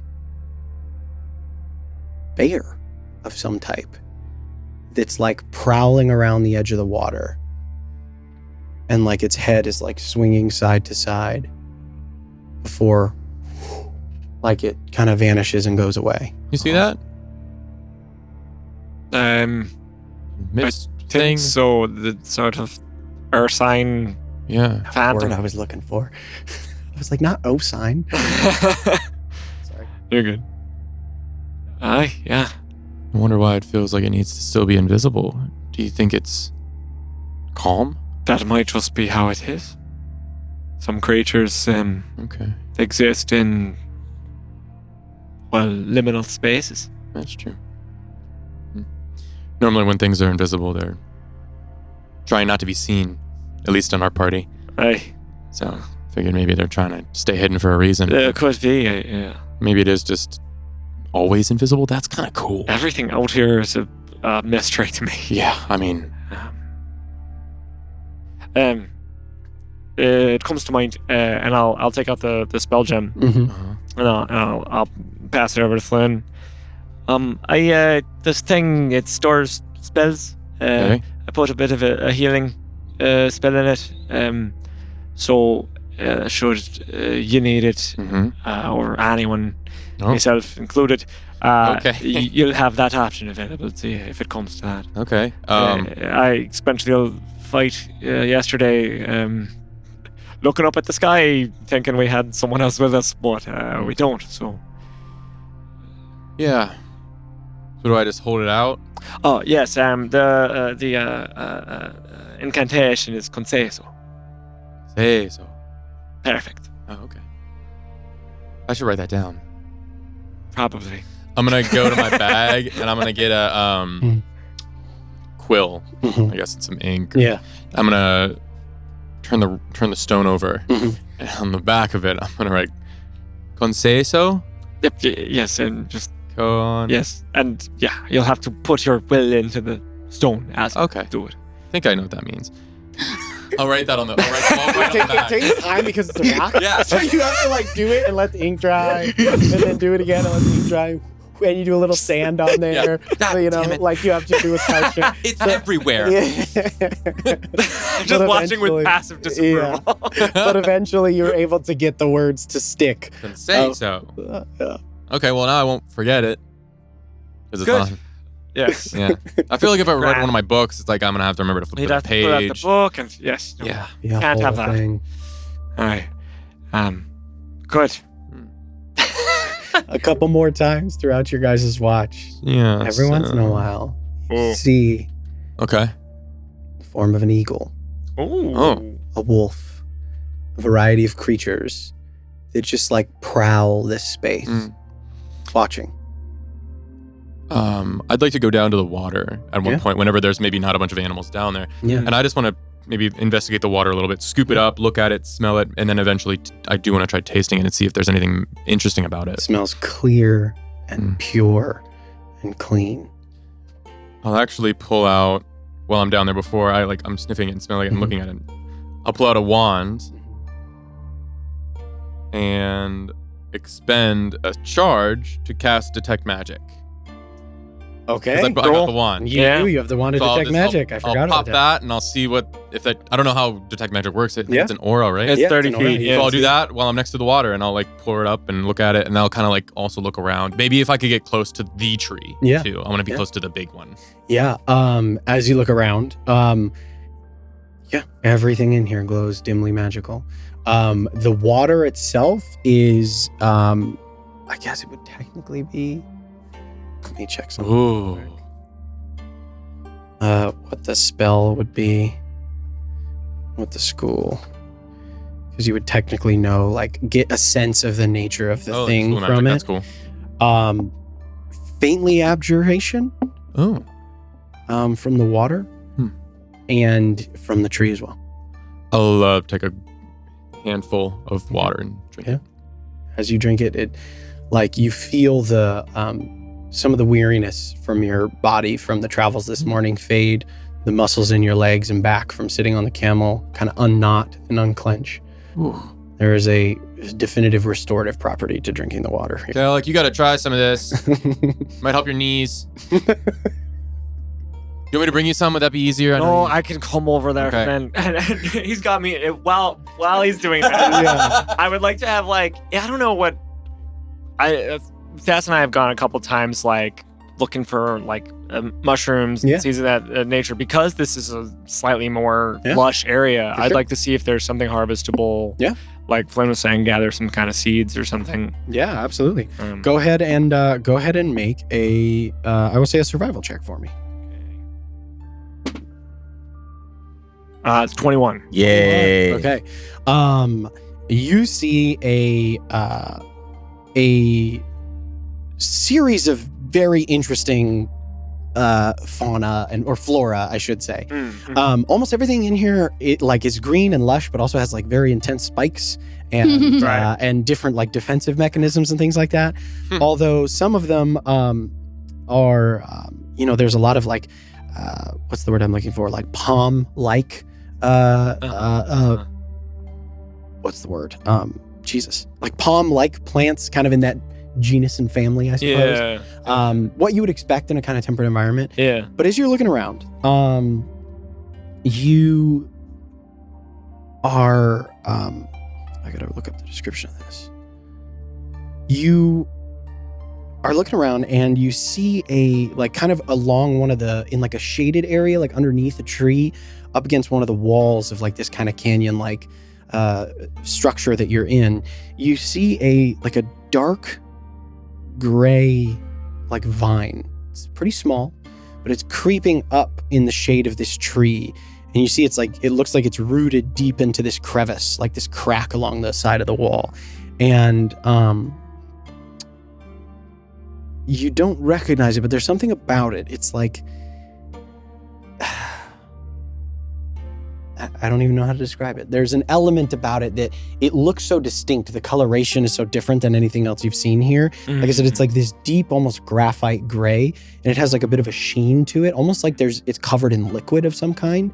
Okay. And but it looks delicate compared to everything else here. Okay. I will try to carve some of it off, or find its sort of root and securely retrieve it. Yeah. With that survival check as part of it, I will say that you're able to harvest a sapling basically from this vine, kind of a portion of it. I imagine you don't want to take the whole thing, right? Just kind of a piece of it. Yeah. So just go ahead and add dark gray vine for me, and then put ask Seth. Say where you got Seth. it from. And in wandering by the watching tree. Watching tree. The watching tree. Okay. And then I'll go over to Flynn and I'll try some of the water. Same effect. I think as particularly as someone who's steeped in sort of medicines, it's likely that for some reason the water from the spring, drinking it over the course of a long rest will remove a level of exhaustion. Wow, that's really cool. An extra level. Yeah. But you'd have to be here the whole time, like continually drinking it. It's likely the effects would fade if it was taken away from this place. Right. But here, right. Yeah. From that's the really source. Cool. Yeah. How do your knees feel? The same. Okay. But so maybe they're beyond repair. The one thing we can't repair. Kill knees. I'm kidding. Yes, well, I'm Tastes afraid good, that's true. Yes, it's. This is a wellspring of. I wonder if this place wasn't once verdant. I don't know how close we are to Primordia, but it was a beacon of the gods. And all the ruins here too. Yeah, aye. Definitely something was here. So. This may very well be a place, a wellspring of Ildoria. Rodney's looking at me. I don't know why he's looking at me. I don't know nothing. Sorry. So glad to see that. I don't know. Maybe someday this will flourish. Seems to be holding pretty well. Yeah, animals seem to love it. So, animals, creatures, animals, visible bears, and birds and others. They seem, at least here, to be non-hostile. So, yeah. Huh. If I try something, you got me, right? Always. Okay. After all this? Okay, yeah. I'm gonna go to my bag and I'm gonna get my spell book out and I'll sit next to the tree or the river with the tree to my back, and I'll look around actually, and I'll grab some of the leaves if I could that fell from the big tree. Yeah. And I'll take some and I'll put them in my souvenir bag. Yeah. And then I'll take a few more. I'll take a hand of them and I'll put them to the side. And I'll bring out my book. I'll put it to the side here. I'll flip through a few pages. I'm going to hold the spell magic. And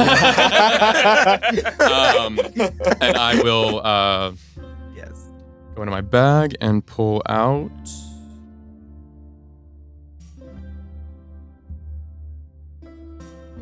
I will pull out some little drawstring pouches, and I'll set them on the table. And I'll bring out a little brazier. Yeah. And I'll place the brazier in the center. and I'll take out the little pouches, and I will pour some charcoal and some incense and herbs, and I'll take those little leaves that I got from the tree, and I will place them in there too. And I will snap my fingers, and that little green flame starts to flicker. I mean, it'll probably be fine, but... You could just see there's like a simmering fire in my hand. Okay, and I'll turn to the book, and I'll look, and I'll read. Okay, and I'll light the fire. Okay. And hold my hands out in front of it. Okay.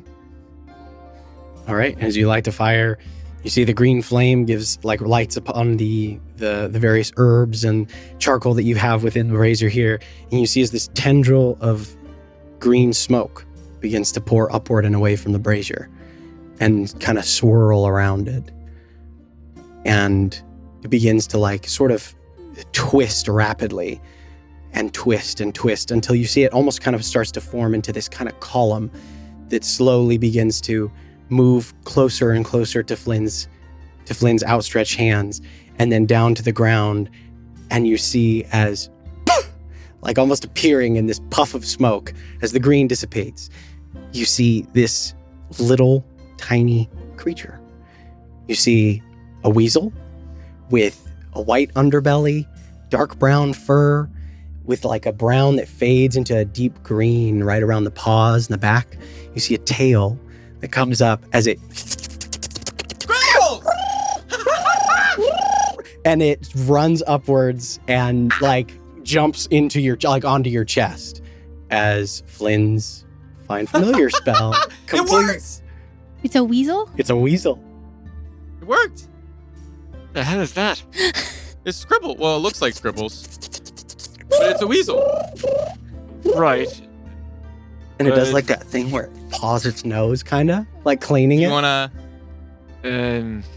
Sure. And I'll hold my hand out. And it leaps the distance to your hand, and jumps on the back of your hand, and then sits up real perky.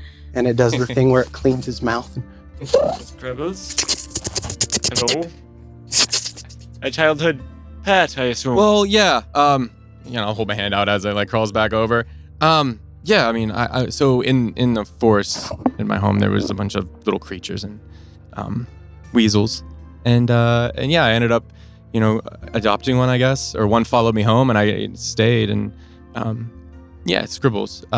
Climbs up his hand and kind of rests on the neck, and it puts a little paw on the ear and looks. And as it makes these noises, it reminds you of the sound of a pen, a quill across parchment. Sure, yeah. Sort of, Scribble. Yeah, and then occasionally, it's this weird purring. I cannot make the physical sound. Sounds great. But it's You're a doing purring great. with it's like a guttural purring with a kind of trill in it. Nope.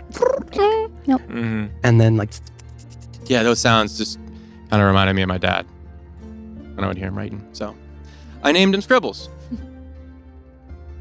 In the book it says we shouldn't name them, but well, I guess we're past that now. I figured maybe it'd be helpful.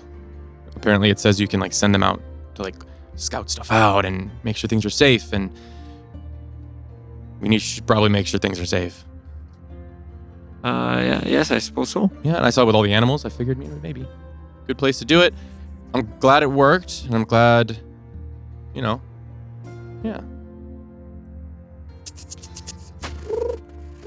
Hi, it's good to have company. Yeah.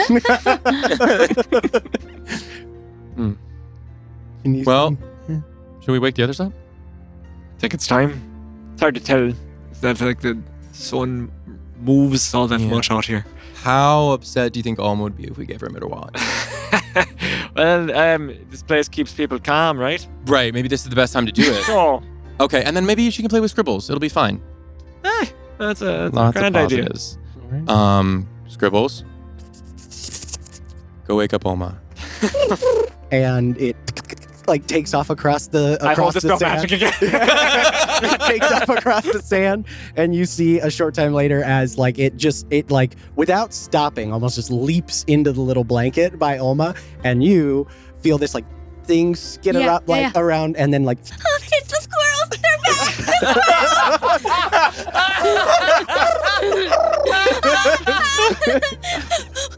Oh, it's fine. Scribbles. And it like sits up on its hind legs, like really straight, and it like looks at you, with its little scratches its nose. I thought it was the big squirrels coming back for me. No, it's just a weasel. Hi, weasel. His name's Scribbles. And he's mine. I just summoned him, so... Is he alive? Kind of. Sounds indignant almost. I just scritch his little head. Okay, hello, Mr. Scribbles. Yeah. Well, anyway, I figured maybe he'd help keep you company during your middle watch. Good night. Middle watch. Be about a moment. Drink some water, Alma. It'll put you at ease. Fine. All right. I leave my blanket because it's like 3 p.m., so it's hot. Yeah, it's hot now. Yeah, you're all And then sweaty a little. I get out there and I'm like, you know what? Middle watch in the middle of the daytime is not so bad. Of course, you look That down. tree's working, baby. Yeah. The sun is shining. It's warm. It is very warm, but it's cool down in this depression underneath the shade of the tree. No, Yeah. this is Cooler like the than the perfect time for a surrounding walk. I bet the area. temperature's like Yeah. perfect. Oh, yeah, down here. Even though it's hot, it's like perfect down here. It's that kind of hot where it's like it makes you sleepy and want to nap. Mhm. You Right. know, like you're just like, ugh. Yeah, I'm gonna walk to the water and I'm gonna like wash my face off and wash my yeah. hands and Get all the sand out Yeah, of your yeah. eyes, and and- the water is again cool and crisp and clean. It's perfectly clear. You can, I mean, it's not deep, but you can see the whole, like everything in the water. The little bits of life that cling to the rocks. And your watch. I'm gonna work on my potion. Yep. Keep working on your potion. You get 2 hours added. Your watch goes uneventful until eventually Seeker and Kira are woken up for the final watch, I imagine. Mm-hmm. Okay. You wake them up. Your watch. As I get up, Oma, I forgot to Morning. give you this. You might want this stuff. Oh, thank you for the staff. It will help you. What does it do? It does as if people are resistant to, if something is resistant to necrotic or poison, Mm-hmm. you can overcome it with this Okay. if this is connected to you. And it's a powerful stuff. I just very have strong. to hold it. It just has to be connected to you, like attuned. Oh. So I have to. Oh. I'll sleep on that. That's probably a good way to do it. Well, I have to decide. You probably, it's, I understand. All right. Yeah. You get the last watch because Flynn woke me up. Oh no. Yeah. Did you beat him up? No. But he had a giant squirrel attack me. What? Well, that was mostly in my dream. It's just this little weasel thing. I point to the ground and there's just like a little weasel that's been like following me around. You have a It's weasel? up with its little paw. You're and it, gonna like, have to ask Flynn when he wakes up because I don't really understand what he was talking about because the thing was laying on my chest, so I didn't really listen.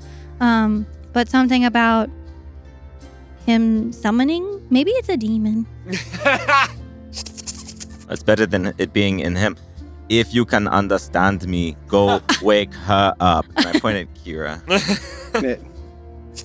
and then like takes off, like waves at you, and then takes off, and it like. But I think even a creature like this is like cautious. It's much more cautious when approaching Kira, like from a distance. It senses change. And then she just like, you see as her eyes come awake, and she rolls over, stands up, kind of looks at it curiously, and looks at you, and looks at it, and then kind of shrugs her shoulders and settles in for her watch with you. If I don't know if there's time for this, but Yeah. Either now or later, I would love to just do. I would like to. I want to walk over to the tree, and I want to do an identify ritual on the tree. Okay, interesting. Cool. All right. Cool. You take 11 minutes to cast identify. I get down as I'm getting down into like kneeling. Mhm. Ugh. knees. I feel so... I should not have talked about it so much. Cosmic justice. Justice. But yeah, Kelly's sleeping over in the corner. Cracks a smile. As you cast Identify, there is once again, not a sense of like any words or script, but more of just a series of the sun passing over and over and over and over and over again, but passing kind of the wrong way, backwards, west to east, until suddenly there's a blinding sort of light, and then you see a verdant valley around you, deep stream that winds through, buildings and people making their way amongst them. And then that vision fades. Okay. Your watch comes to an end. All right, everybody, get up. Wake up. This is why I hate Middle Watch. You just never get a full night's sleep on either end of it, and you feel so weak. It's cold. It's warm. It's gonna get colder. Oh, it started to get cold Starting to get cool. It's probably like 9. Now it's 11 to it's about 7 or 8 o'clock in the evening now. So yeah, as the sun fades, and you begin to move deeper into the wastes, Kira. At one point, you see her looking up. All of you guys see this. As she's just like looking up at one of the ridges that is kind of off in the distance. And you see perched atop it 3 crag cats. 1 larger in the center and 2 smaller off to either side. That like are looking and then peel away and vanish over the horizon. We'll pick up there next time. As you guys continue on your journey into the waste. They're going to get the party to give us a nice welcoming. Like they're rolling out the carpet. Yeah. The There's crack carpet. rules about attacking Say in the there, thing. not after. You have to say the thing. I do have to say the thing. Thank you guys so much for watching. Hope you enjoyed playing as much as... Or wait, what? Hope you enjoyed playing as much as we enjoyed watching. Yeah, we're watching you. Plot twist. Hey, Thanks for watching. We'll catch you next time. Bye, nerds. Bye, nerds. Hey, nerds. Shane here. Make sure, if you haven't already, to like, follow, and subscribe to Venture Forth on all your favorite platforms, especially the one you're using right now, I assume.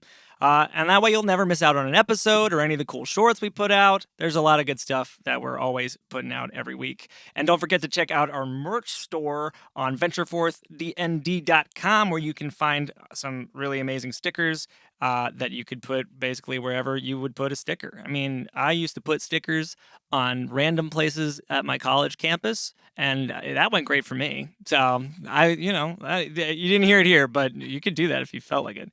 And join us on Patreon for some exclusive content, some behind-the-scenes access, and some really cool extra perks, like we do this monthly Scholars Rest Hang, where our Patreon members can come up and ask a question to the guests of that Scholars Rest, usually members of the cast, sometimes special guest stars. It's a really good time, and it gets you priority in that question queue, so you can talk to us basically one-on-one. That's that. Bye, nerds. Venture Forth does not support or endorse vandalism. Yeah.